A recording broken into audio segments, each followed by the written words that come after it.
everybody, here's an update. The Frank Brown International Songwriting Festival is almost over. Technically it ends tomorrow on Sunday, but Luke Combs is coming to the Floribama Monday night to a sold-out show. I don't get to volunteer for that, but that's okay. You know, proud of Luke Combs and his work, you know, out there songwriting and then singing his own stuff and having success. That is awesome for him. I do not want to have any dislike to anybody who's out there who's got the nerve to put their stuff up. But let me tell you, there has been some bitter and jadedness that I've seen, and some dark side, of course, of everything, right? So I've been sharing, focusing on sharing my original songs, lyrics that I've written: Freshwater Mermaid, Love's Done, and then Dear White Sun. Now, I've always been a writer, okay? There's a handful of journals. This is my songwriting one where I went back and read some of my journals. So from high school, I was always writing. So that's kind of how my journey started. Also in school, I was always in choir. So in Catholic school, I was in the Catholic school choir. I sung all of the Ave Maria, all that Christmas stuff. Oh, how do I love to sing Christmas songs in a choir. I'm trying to find that here. I think I need that for my soul. I did it at OLPH back in Grove City. They invited guest choir for the holiday. Of course, that was, you know, before the pandemic hit, so it was that Christmas season. So I wasn't able to keep that up. So, you know, I'm not for sure where I'm at in, like, okay, you know, people are like, well, you're not really singing your songs. That's because I don't know how to put a melody to them. And I'm old. I don't know how many days I have left on this earth. Nobody does, right? So I decided, you know what, I just got to start sharing my stuff, and that way I can branch out and say, here's what I do with the writing. And if I get the right collaborator, you know, then you put the melody to it, okay? You're that young girl with the pretty face, you sang Freshwater Mermaid, or how about I write a book on it? You know, I probably need an artist for that, because I don't have that talent either. But, you know, so my genre, you know, you have to the industry is going to take your stuff and define it. You know, you have to let go of control of that. And that's the scariest thing ever. To actually share your TikTok channel with strangers. You know, so I showed up to a restaurant bar, fresh off the boat last night down on Orange Beach. And, you know, I have my notebook, and so people are like, you know, and I have my volunteer lanyard, and they're like, well, who are you? You know, what are you about, and where are you from? And all I began to say was that, you know, I had to resign from 22 years as a public school teacher. I have 25 plus years of teaching, because I taught preschool in the private sector and in the military at the base in Columbus, Ohio, before entering the public school system. And I had to resign. And then all of a sudden there were like 2 women at the bar who are like, I'm a teacher and I want out. And then, so people wanted to know my story. So I'm not for sure, you know, it's like, it's weird when you're a person of faith and you're like, you know, I've been writing in my journal all these years, all my heartaches, all my everything. And then I try to write little stories, or try to, you know, put another name, or, you know, blend some of the people and make little stories, or make a little poem. And I never really shared any of that stuff. It was just between my God and I, you know, my faith. And then you get that you get that calling or something, like, you need to be sharing this, you know. And God has been so strong with that. So it is a wonderful thing, but it's also kind of like a blessing and a curse. Because once you you decide that I'm going to focus on my writing and I'm going to go back. Like the pandemic helped me go back and reread some of the stuff I had started and then re-look at it as somebody who wrote it when she was 18, 20, 24. And now I'm, 43.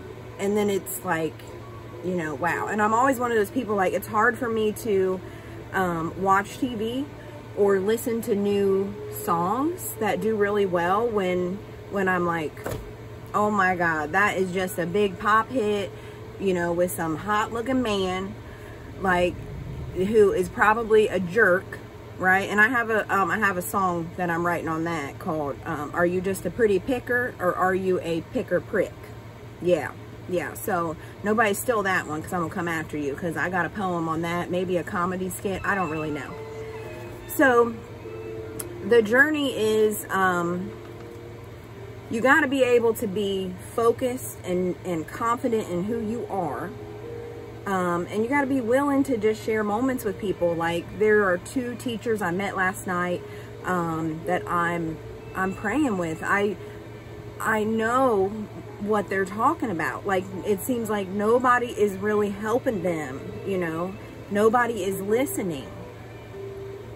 And the number of children with special needs and IEPs in the classrooms is increasing.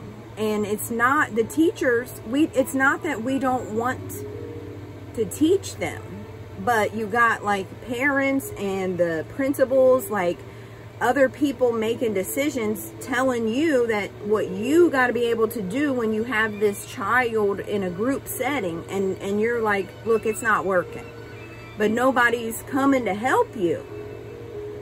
So, parents, I can't physically do it anymore. In 2019, I had to walk out. I had to walk out of a meeting, okay, with my administrator and the special ed coordinator and then the special ed teacher that I was having a professional, what that special ed teacher was writing that student should be able to do in my classroom was not, and then what I was writing back anecdotally, like, okay, this is what this student is doing and this is what I have to do just to survive the 3 periods. Was not, we were having a huge conflict. There was a lot of stigma there on this child's social emotional determinations from the school psychologist. I'm somebody like, we got to look at the evidence. Okay, I've built a relationship with this student. He's been, they've been in my classroom for 3 semesters, so a whole year, and then returned in the fall. So that part was there, okay? And then you have family who are anti-medicine, which I completely understand. 100% down. Medication does not always work, especially with a young person under the age of 25. Finding out that chemical imbalance and what's actually just natural part of being a teenager, which I'm writing a thing called Young and Dumb.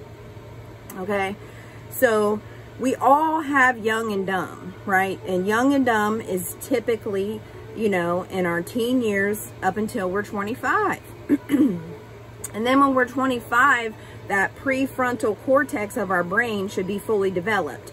Then we can start looking at, okay, the chemical imbalances. What are the things that I've done as I was young and dumb that now maybe I have to recover from? Like I gotta go talk to a therapist, and maybe I need to get divorced. Maybe, so that is very normal. History has shown that. But we don't really support people. It's like, if you can't suck it up and just go to work every day and stay sober and show up and do a job and just and then go home, And if you can't just do that normally and be happy, then there must be something wrong with you. No. Okay, I'm writing a song about that too. I got a song about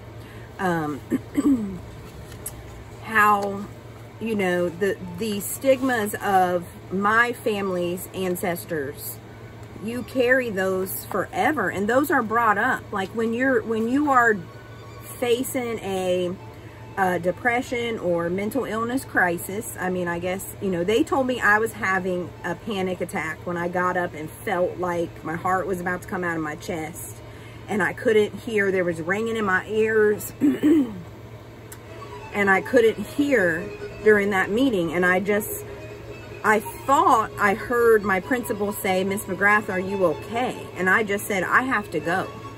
And I got up and walked out. And then I went and got my belongings and I left. I left the building and I called my doctor. And I went off for a while, off on FMLA.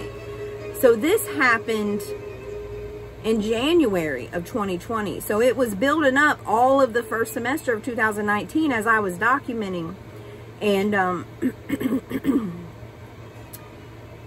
my doctors had already told me that they felt that my life was too stressful and that I needed to remove some stresses, you know, which when you hear that, like in 2017, 2018, that your life is too stressful and it's killing you, you're like, what? So, you know, but I'm trying to keep these videos short. I'm so sorry. But anyway, so here's one of my things that I'm a little jingle I'm writing about. You know, a lot of me as a white person and someone who comes from privilege. I know I have come from privilege because my grandmother, who was Appalachian, she told me when I was a little girl that go to Catholic school, go to Catholic mass, pray, be a Catholic.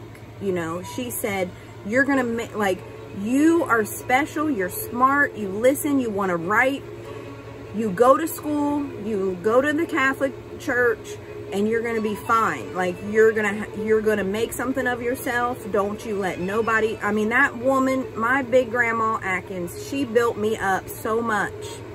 And then at 7, she was gone. And so I have an old soul because of that. Like, I would sit and listen to Baptist church shows with her, and the Grand Ole Opry and country music stuff on the radio. So, you know, I myself, I'm dealing with scars left from the Irish Don't Apply, Fill the Paddy Wagon, Hillbilly, Wrong Side of the Tracks, West Side Till I Die, Smokers and Coal Miner Lungs, and a veteran that will try to beat it out of you, kind of threatening. I'm so sorry that the old men in my life were taught by pain to get by. Don't cry. Just work hard until you die. But not everyone gets off of the West Side. Okay, so that's my little jingle that I'm kind of working on. And, you know, some people I get real upset about and defensive, you know, when they talk about, like, what's wrong with these people in the inner city, you know. Well, look, you got some money and you fled, okay? And then you think because you were able to do it, that's the path for everybody. And if you are already dealing with a lot of stuff and you have this heavy weight of, like, suck it up and go, and then there's this stigma for you to admit, like, hey, I don't think I'm functionable. Maybe I'm drinking too much. Maybe I'm looking for drugs to ease my pains too much. So, you know, I don't know, but the disease of addiction, this is what I've been writing on that. This damn disease has taken ones I've loved, not their body. God, why can't you just call them home? Because this is the worst reality show I've ever seen. Watching your loved ones drown in an addiction hell of an American hood. Okay, now, I've said a lot. I've said too much. But this is my truth. you know, as I have been like just going back to my writings and just pouring out and being so inspired by people who are trying to make it in this industry down here at the Songwriting Festival. And I'm going to be attending songwriting festivals like till the end of time. Like, it is amazing. I encourage it for anybody. Just if you just want to come and listen to real, authentic music and stories from real American people, then you got to check this out. Have a good day.